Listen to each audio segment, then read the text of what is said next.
हैदराबाद गॅझेटच्या अनुषंगाने काल माननीय विखे पाटील साहेबांच्याकडे बैठक झाली आणि त्याच्यामध्ये दिलेल्या सूचनांच्या अनुषंगाने आता सर्व जिल्ह्यांमध्ये जी काही ग्राम पातळीवरची समिती स्थापन करण्यात आली आहे त्याच्यामध्ये ग्रामविकास अधिकारी, तलाठी आणि ग्रामसेवक, कृषी सहाय्यक यांची जी काही त्रिस्तरीय समिती आहे त्या त्रिस्तरीय समितीकडून आलेल्या अर्जाची छाननी करणे, तहसीलदारांच्याकडे आलेले सगळे प्रमाणपत्राचे जे अर्ज असतील त्या सगळ्या प्रमाणपत्राची छाननीमध्ये ज्यांच्याकडे पुरावे आतापर्यंत नव्हते किंवा त्यांच्याकडचा 67च्या पूर्वीचा कोणताही पुरावा नव्हता त्या लोकांचे आलेले अर्ज या वंशावळ समिती जी होती त्या वंशावळ समितीच्या निमित्तानं ग्रामस्तरीय समितीकडे जातील आणि मग त्यांच्या स्तरावरती लोकल एन्क्वायरी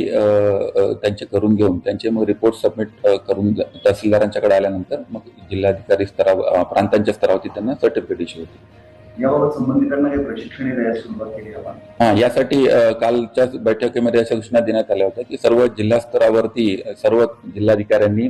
तलाठी, ग्रामसेवक आणि कृषी सहाय्यक यांचं कंबाईंड प्रशिक्षण घेतलं पाहिजे, जेणेकरून कुठल्याही पद्धतीनं कशी एन्क्वायरी करावी याच्या संदर्भात कुठलीही शंका त्यांच्या मनात राहू नये.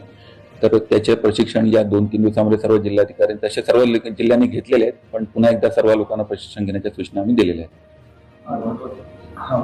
अर्ज सादर करण्यासाठी काय आव्हान करतात? आमची आता काल पण आम्ही ते चर्चा करत होतो की आता सर्व आपल्या 8ही जिल्ह्यातली सर्व नागरिकांना म्हणजे ज्यांना आतापर्यंत प्रमाणपत्र मिळालेलं नव्हतं त्या लोकांनी आपले अर्ज तहसील कार्यालयामध्ये सादर करावे. त्यांच्याकडे जे डॉक्युमेंट आता अवेलेबल असतील ते डॉक्युमेंट त्याच्यात त्यांनी लावावे आणि ज्यांच्याकडे पुरावे नसतील त्याच्या अनुषंगाने त्याचे जे काही प्रतिज्ञापत्र आहेत आपल्याला 13 ऑक्टोबर 67 ही आपली तारीख आहे. 13 ऑक्टोबर 67च्या पूर्वीचे जे काही पुरावे म्हणजे त्याच्यामध्ये आपली खासरा पाहणी असेल, पीक पाहणी पत्रक असेल, असलेला कुठला सातबारा असेल, कुठले रजिस्ट्रीचे डॉक्युमेंट असेल, ज्यांच्या कोणाला आतापर्यंत ओबीसीचं कास्ट सर्टिफिकेट मिळालं असेल त्या लोक त्यांचे प्रतिज्ञापत्र असतील, जेणेकरून हे व्हेरीफाय करता येईल आणि मग लोकल इन्क्वायरी करून घेऊन त्याच्यामध्ये आणखी त्याला सबळ पुरावा गोळा करून घेणे, ज्येष्ठ नागरिकांचे स्टेटमेंट रेकॉर्ड करणे आणि त्याच्या अनुषंगाने व्हेरीफाय करून घेऊन मग त्याला प्रमाणपत्र देण्याची कारवाई करण्यात येणार.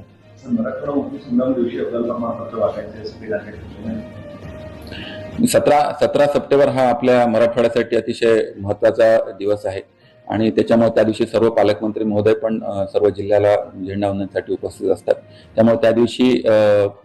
शासनाचं पण मनोदय आहे की या दिवशी आलेले ऍप्लिकेशन या नवीन GR प्रमाणे 2/9/25 शासन निर्णयाप्रमाणे आलेल्या अर्जाची छाननी, त्यांची स्थळ पाहणी किंवा होम व्हिजिट,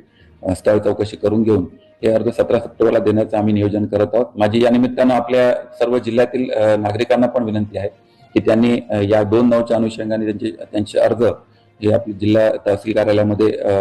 जमा करावे.